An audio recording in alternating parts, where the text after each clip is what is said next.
Es un placer estar aquí compartiendo con gente cuyo trabajo respeto y admiro muchísimo y además por quienes les tengo un profundo cariño.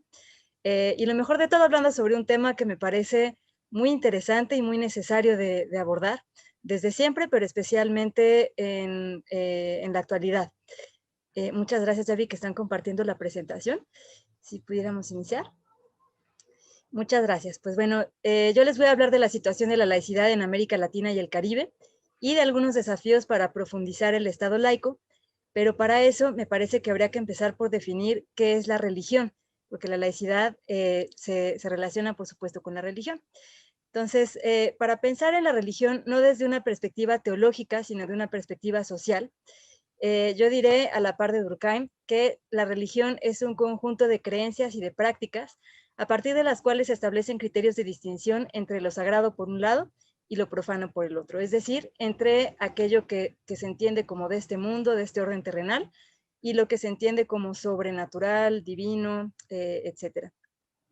Pero además, este conjunto de creencias y de prácticas no se agotan solamente en dogmas de fe y en rituales, sino que además tienen tres consecuencias de tipo social.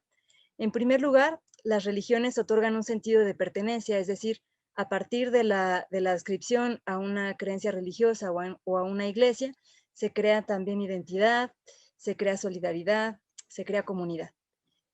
En segundo lugar, a partir de este conjunto de creencias y de prácticas, se generan también códigos de conducta, es decir, así como se distingue entre lo sagrado y lo profano, entre lo que es de este mundo y lo que pertenece al orden que va más allá de lo terreno, eh, se van también definiendo códigos respecto de qué es lo bueno y qué es lo malo, qué se considera correcto e incorrecto, qué se considera moral e inmoral. Y por otro lado, a partir de este sentido de pertenencia y de estos códigos de conducta, se generan entonces marcos de interpretación sobre el mundo social. Esto quiere decir, en pocas palabras, que las religiones, si bien son un conjunto de creencias dogmáticas y quizás de rituales, tienen muchas más consecuencias a nivel social. Quizá una de las más importantes de ellas sea la manera de comprender al mundo. Ahora, ¿cómo se vincula la religión con la sociedad o cuál es, digamos, su papel en las sociedades actuales? Bueno, para describir el papel de las religiones en las sociedades contemporáneas, hay un concepto que se llama secularización. Y la secularización es ese proceso mediante el cual la religión pierde su centralidad en la organización social. Ahí en pantalla ustedes pueden ver en la parte inferior del lado izquierdo un esquema en el que se observan varios círculos. Cada uno de esos círculos, imaginemos que es una esfera social: la educación, la cultura, la economía, la política, etc. Y todas ellas están rodeadas por un círculo color azul oscuro, que es la religión. Esto quiere decir que en las sociedades tradicionales, la religión tiene la capacidad de permear al resto de las esferas sociales, las rodea todas, es capaz de definir cómo funcionan. Y una vez que se atraviesa por el proceso de secularización, lo que tienen ustedes del lado derecho del esquema, podemos ver que la religión ya no está rodeando al resto de las esferas sociales. No ha desaparecido, no ha dejado de estar en contacto con otras esferas sociales y, sin embargo, ha perdido su capacidad para permearlas a todas ellas. Digamos que esto es lo que sucede por lo general en las sociedades contemporáneas. La religión sigue ahí, la religión sigue en contacto con otras esferas sociales, sin embargo, pierde su capacidad para definirlas a todas. ¿Podemos dar a la siguiente, por favor? Muchas gracias. Ahora, ¿cuál es el otro concepto que define el papel de la religión en las sociedades contemporáneas? Es el concepto de laicidad, que es por lo que me han invitado a mí a hablar aquí. Y la laicidad, hay muchas formas de definirla. Hay quienes la piensan como un régimen, hay quienes la piensan como una forma de vida o de entender las relaciones sociales. Pero yo les propongo aquí esta definición: es entender a la laicidad como el principio de autonomía del Estado respecto de cualquier autoridad, norma o creencia dogmática. Y mucho ojo que no digo creencia, autoridad o norma religiosa, sino dogmática, porque también hay dogmatismos seculares. Pensemos, por ejemplo, en el fascismo o en algunos tipos de conservadurismo secular, que son también dogmáticos. Entonces, esto quiere decir, si es un principio, quiere decir que es una orientación o una guía, una base, a partir de la cual se edifica el Estado y todo lo que deriva de él. Esto quiere decir que la autonomía del Estado conlleva además la autonomía en el diseño de leyes, de instituciones y de políticas públicas, por un lado, y por el otro implica también la apuesta del Estado por generar condiciones que eventualmente conduzcan a un régimen de convivencia social. Y pasa lo mismo con cualquier marco normativo. Las leyes están hechas para regular la conducta social.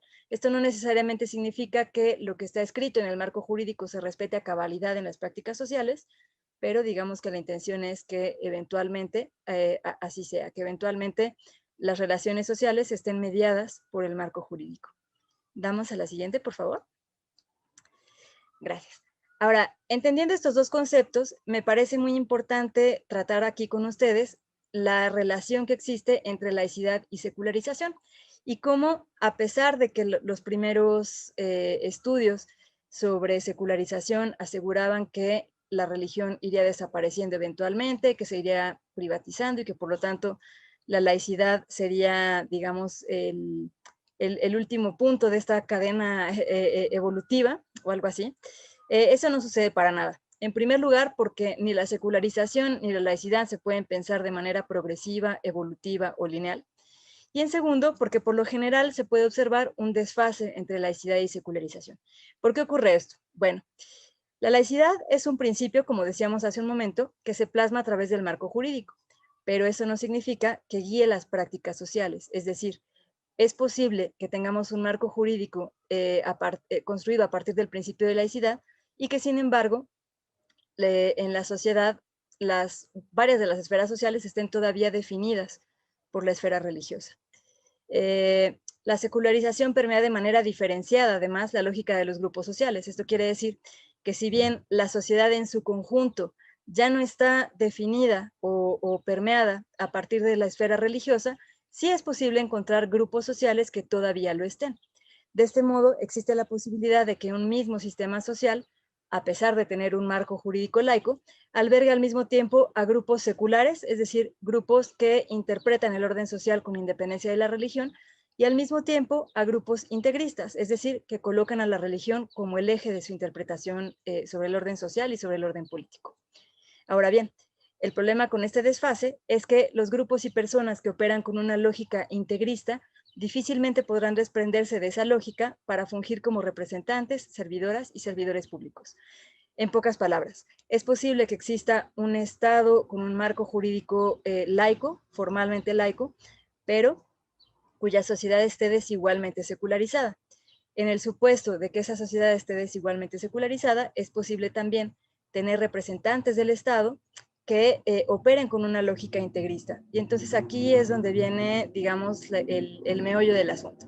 Porque entonces podemos tener legisladoras y legisladores, servidoras y servidores públicos que diseñen a las instituciones, que diseñen las leyes y que diseñen las políticas públicas a partir de una visión integrista, a partir de lo que ellas y ellos consideran el orden social deseable conforme a sus creencias religiosas o dogmáticas de cualquier otro tipo.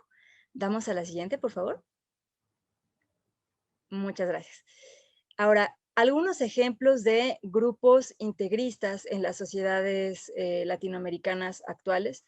Bueno, hay muchísimos, pero creo que aquí todas y todos conoceremos ejemplos de grupos que, si bien adoptan un lenguaje secular, su discurso es más bien dogmático, a pesar de que adopten términos de los derechos humanos, de las ciencias sociales, de la biología incluso.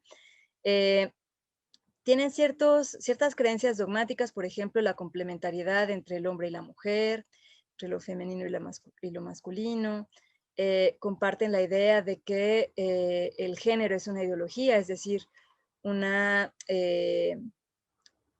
tergiversación de la realidad creada para generar ciertas distorsiones en las niñas y los niños. También están estos grupos antiaborto que parten del dogma de que la vida inicia desde el momento de la concepción. Digo que es un dogma no porque esté a favor o en contra de esta postura, simplemente porque es una posición irreductible, no es debatible. Entonces, todo este tipo de grupos operan con una lógica integrista y quienes los componen no pueden salirse de esta lógica integrista y quizás es que tampoco quieren salirse de esa lógica porque lo que decíamos al principio, son parte de sus creencias religiosas, parte de lo que les da un sentido de pertenencia, una identidad, de lo que les hace distinguir el bien del mal, y por lo tanto, al luchar o pugnar por un orden social que ellos consideran justo o que ellos consideran bueno, necesariamente tienen que apegarse a los valores morales que derivan de sus creencias dogmáticas, en este caso, religiosas. Damos a la siguiente, por favor. Muchas gracias. Ahora, eso en cuanto a la secularización. En cuanto a la laicidad en América Latina y el Caribe, vale la pena también decir que el concepto de laicidad es más bien complicado, porque no se trata solamente de definir si un Estado se define constitucionalmente como laico o no, o si lo hace de manera explícita o no. En realidad, hay varios matices ahí que tomar en cuenta. Por ejemplo, hay 3 países en América Latina y el Caribe, Cuba, México y Uruguay, que dicen explícitamente en sus constituciones que se trata de un país laico, así con todas sus letras.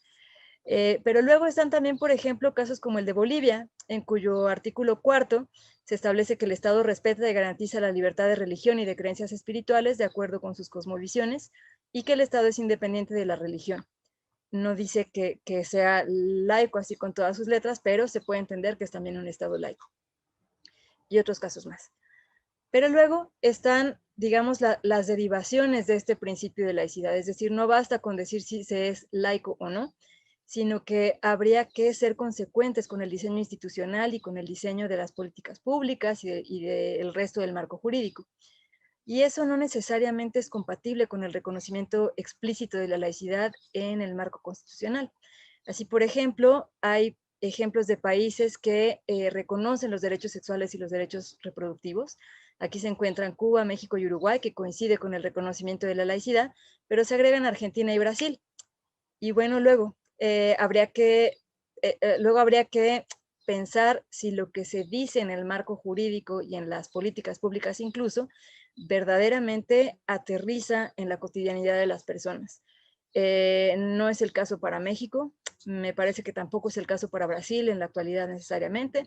Entonces, habría que discutirlo todavía a partir precisamente de esta discrepancia entre la laicidad y la secularización, y bajo la premisa de que algunas de las servidoras y servidores públicos no necesariamente operan con una lógica secular, y mucho menos con una lógica laica. Y luego, en cuanto a la orientación sexual y de género reconocidos a partir de las políticas públicas y del marco jurídico, aquí, pues, Cuba, México y Uruguay no se encuentran en este mismo orden, sino que quienes están en primer lugar son Argentina, Colombia y Costa Rica. Entonces, lo que quiero decirles con este ejemplo es que una cosa es el reconocimiento constitucional o el reconocimiento jurídico de la laicidad, otra que se traduzca en las instituciones y en las políticas públicas, y luego otra muy distinta que eso se lleve a cabo verdaderamente en la cotidianidad de las personas.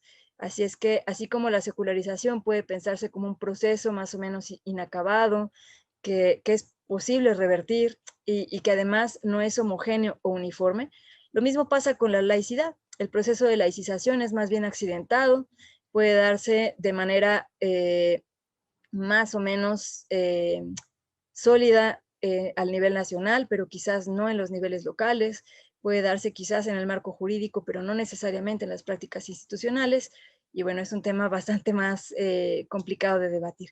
Damos a la siguiente, por favor. Gracias. Entonces, retomando esta última discusión, ¿qué es lo que debería de hacer un Estado laico? Bueno, pues en primer lugar, cuidar que el diseño de leyes, instituciones y políticas públicas se hagan verdaderamente con total autonomía respecto de dogmas, ya sean estos religiosos o seculares. Y para eso tendría que vigilar, por supuesto, también a quienes representan al Estado. Así pues, representantes, servidoras y servidores públicos habrían de velar por el bien público con independencia de sus convicciones personales. Y aquí es donde todo se pone muy complicado, porque para quienes operan con una lógica integrista, realmente no hay mucha diferencia entre sus convicciones personales y lo que ellas y ellos, describen como el bien público. Entonces, para eso habría que generar muchísimo debate y muchísima conciencia respecto de qué significa la laicidad y cómo puede hacerse compatible con una sociedad más o menos secularizada. Damos a la siguiente, por favor. Muchas gracias. Entonces, a partir de las reflexiones anteriores, quisiera apuntar algunos retos que me parecen fundamentales para la laicidad en América Latina y el Caribe. La primera de ellas es superar la lógica decimonónica que reviste a este concepto, es decir, la laicidad en la mayor parte de nuestros países, en la mayor parte de la región, se creó en el siglo XIX a partir de una especie de pleito entre, por un lado, el Estado, que estaba luchando por consolidarse en el espacio público, y por el otro, la Iglesia Católica hegemónica en ese entonces. Esta lógica debe de superarse por muchas razones. La primera de ellas es entender que lo religioso no es exclusivamente individual, como supone el liberalismo del siglo XIX, sino que también es un fenómeno colectivo. De hecho, es sobre todo un fenómeno colectivo, como les decía al principio de esta charla. En segundo lugar, debe entenderse que lo religioso no es exclusivamente privado, también como lo suponía el liberalismo del siglo XIX. Y no es exclusivamente privado porque compete a la sociedad. De hecho, la misión que comparten algunos grupos religiosos consiste precisamente en evangelizar, o si no en evangelizar, sí por lo menos a contribuir en el bienestar colectivo. ¿Cómo se contribuye con ese bienestar colectivo? Por supuesto, a partir de seguir los códigos de conducta que dicta nuestra doctrina, ¿no? Entonces, hay que superar esta lógica porque no es aplicable a las condiciones actuales. Por otro lado, habría que superar también la lógica centrada en el catolicismo.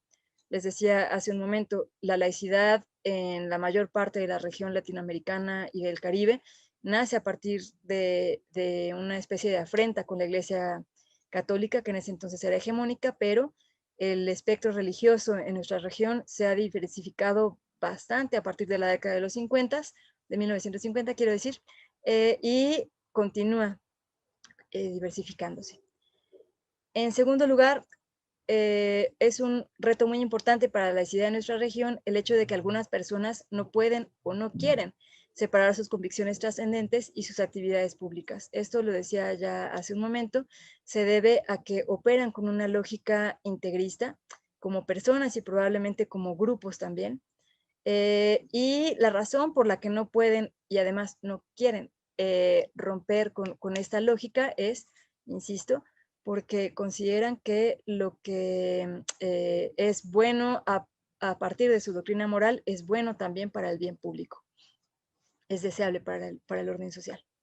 Un tercer reto de la laicidad en América Latina consiste en comprender que el proceso de laicización no es homogéneo y que tampoco es irreversible.